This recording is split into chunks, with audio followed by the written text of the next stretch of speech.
everybody! I just finished reading Queen of Shadows by Sarah J. Maas, and oh my god, I have so many feelings, I have to talk about it. So, Queen of Shadows is the fourth book in the Throne of Glass series, and if you haven't read these books, go do it. They're so awesome.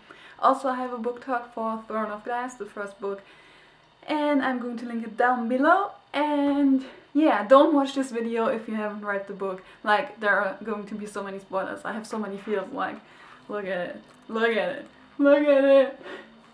Also, I had to read the book on my Kindle because my pre-ordered copy is still not here, and I was so annoyed with that. But I think it was kind of good that I had it on my Kindle, because I think I would have been so discouraged to read on when you have like 200 pages and that's just such a little bit and you have so much more left. So I was kind of glad, but still, it sucks I can't show you the book while I review. So yeah, if you haven't watched this video, if you haven't read the book, go read it, come back and discuss this with me. So this book, oh my god, I just loved this book. It were over 600 pages and I was like, oh my god, so much. And I thought maybe it would be boring because that was my point with Air Fire. I was kind of bored by it sometimes, but this one, holy shit, it was so action-packed. Everything was happening, like, oh, there was so much happening, and I absolutely loved that because, as you might know, I'm not reading much fantasy anymore, but this was just so freaking good. I loved it. And I love that all the females are so badass. They're absolutely mind-blowing, and the characters are so well developed and they're so awesome. And like, just with Eileen, like, she's so sassy, but then she's also so sweet again, and oh, she's my favorite. And yeah, I was thinking the whole book over that something had to go wrong. Like, I had this feeling like everything is going so smoothly, like this can't be happening, and here in the end I was kind of right. So yeah, oh my god, I still have so many feelings. And I have to say, the whole book over, I was so annoyed with Kyle. I couldn't deal with him. He was such an ass. And yeah, that's like my overall opinion, and now going to the details. So we're starting with Selena, or more Aelin. I think I say her name wrong, so sorry. And she comes back, and later she meets Mikal, and I was so frustrated, like, why can't they just be together? Which, like, really fast changed. Like, this opinion wasn't valid anymore. Then we also have all the witches, and I was so annoyed with them in Air Fire, and I still was like, this storyline didn't interest me a bit. Like, I didn't really like that. But it got better throughout the book. Like, I started not to hate that storyline anymore. I really started to like it, at least a little bit. And then, like, at the beginning, the first chapter already, we see that Dorian is still there besides the demon, and I was so hoping that he would survive and that he would fight the freaking demon.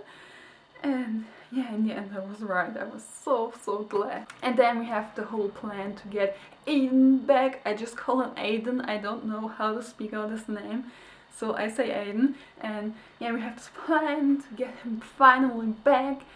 And that is on Dorian's birthday, and there's a face-off with Eileen and Dorian, and she nearly kills him, and I'm like, he's in there, don't kill him. And gladly she didn't, and I was so glad that Dorian survived, and I was really glad we got Aiden back because he's kind of cool. I really liked him. And one of my favorite scenes in the whole book was when Eileen and Aiden kept talking and catching each other up, what they did the last years and how it all went, and I just loved that scene. And I really loved how grateful Aiden was that Eileen got him out of there. And then we have the scene, Rowan was back. I didn't even realize how much I've missed him until he was back. Like, I wasn't that huge of a fan of him in Airfire, but when he was back, I was like, he's back! Ah! And I was so happy that he was back because I started to really love his character. And like the scene where Eileen is just running through him and hugging him, and oh my gosh, all the feels. And that was like the point where I really started to actually ship them. And I just love how different Eileen is when she's with Ron, because he changes her and she's so completely different when she's with him, and I just love that about their relationship. I absolutely love it, because also Ron is really different when he's with her, and I just love that about their relationship. And then we have like the piano scene in the opera house, and that was definitely one of my favorite scenes ever, because it was just so sweet how Rowan wanted to learn how to play the piano after Eileen played for him, and like she doesn't play often for everybody, and I just love that she did it for him. And then we have the whole Witch Walk children, and oh my god, I don't know if they're like really gone now, all of them, or if we will get them back, because if they're going to be back, I think hell will break loose. We had the whole plot with Eberyn and how Eileen wanted to kill him because of all the things he did, and through that she also got like a new friend, a female friend. Finally Eileen had a female friend, and Lysandra was her enemy, and now they're friends, and that's so awesome. And yeah, so they both want to take down Eberyn, and like the meeting they had with him where they wanted to get the amulet back, and then when Eberyn fooled Selena with the diamond ring, I was like, oh my god, no, how could, no. And then I was, maybe it doesn't work on her because of her power, and then I was so glad that it all was just a fake ring. And holy shit, because like I said at the beginning, I was suspecting that something goes terribly wrong, but it wasn't that, so I was so glad. Then we have the rooftop scene where Rowan pulls back after Ellen tried to kiss him, and he's like, don't touch me like that, and I'm like, no, Rowan, why? I ship you, come on, why? But I really knew he wasn't ready for it at that point.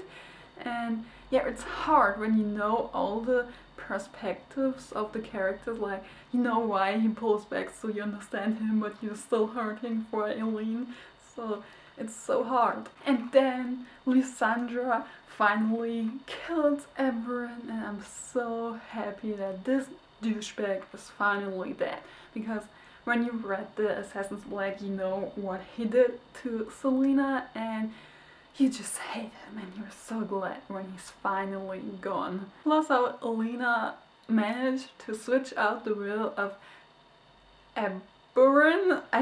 His name just, these names are so weird. Like, but how she managed to switch out the will so that she got all the money and the whole assassin's keep and all that stuff, and how she then sold it back to the others. That was just so amazing. The whole plot that everyone is still alive and the king wants to free him, but then in the end we learn that he's still alive, that he's freed and he's alive and he's inside Paradise? Names. Yeah, and oh my god, I think that will be like the main point of the next book. But then we have the scene where Rowan finally admits to his feelings, and I was just so happy and glad, and I was yay! But then Lysandra is also taken, and I'm like, why is it always Eileen's female friends? Why always them?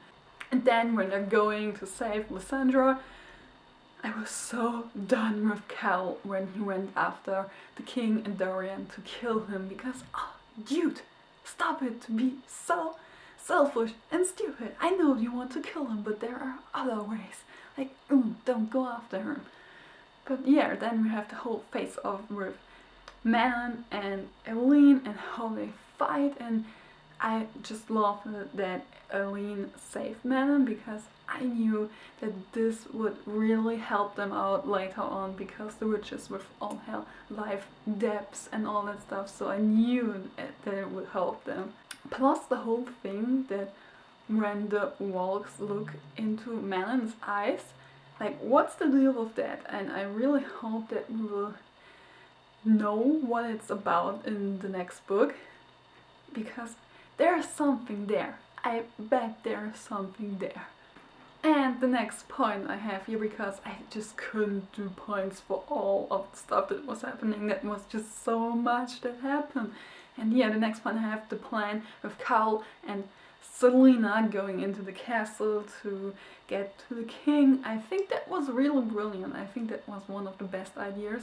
And then all the stuff went down that the king knew it was Eileen, and then Rowan and Aiden couldn't get the clock towers down and all that stuff that went down there. I just was like, oh my god, oh my god, oh my god, holy hell, holy shit, no, holy shit. And that was like all I have standing on here, because I was just so into the book at that point, and holy hell, but at least it all went well. Then Eileen managed to get the ring on Dorian so that he could fight against the demon, and Dorian was finally free. And I was so happy that he managed to get free. And yeah, then they combined their powers and blew everything away, and the king was possessed the whole time by a warg king, I think. And holy hell, I would have never guessed that, but Dorian killed him. And I don't know how to feel about it, but the whole scene when the glass castle went down, it was just... Yeah, and then we know that Araron, however you say it, was free, and that the king was possessed, like I said before, and I was just so freaking done with everything. Then we have Eileen's speech where she's like, nobody has any more slaves, I'm the queen until Dorian is okay again, and if you have slaves, you're dead, and all that stuff. And I just loved her speech. It was just so epic. And I was so glad Cal survived, because I was really feeling for him. Even though I was annoyed with him most of the time, to the end, he got his shit together and he was the Cal I liked again. And I was so glad that he survived. But now he's like paralyzed from the waist down or something, and I really hope it works and that he can walk again.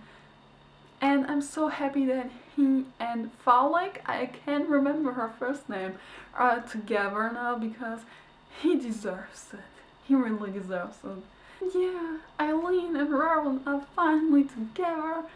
They got their shit together, and oh, I just love this bedroom scene where they finally had like the speech, and then they were together, and I was so happy, and everything was fine in the end. Like, with this girl that's half human, half witch, I think there's something else with her, that she's going to be like a major key in the next book. I forgot her name, because like I said, I was a little bit annoyed with the whole storyline there, but I really think that she will be really important for the next book, and I was just so glad that the book didn't end on a cliffhanger, and because we have to wait another year for the next one, and I just can't wait. I want to read the next book, and I'm really curious what will happen in the next book, because right now everything's kinda okay. Selena, Eileen is back, and I'm just so happy. And yeah, that's it for my book talk discussion for Queen of Shadows. And yeah, thank you all for watching, and I will see you in my next video. Goodbye!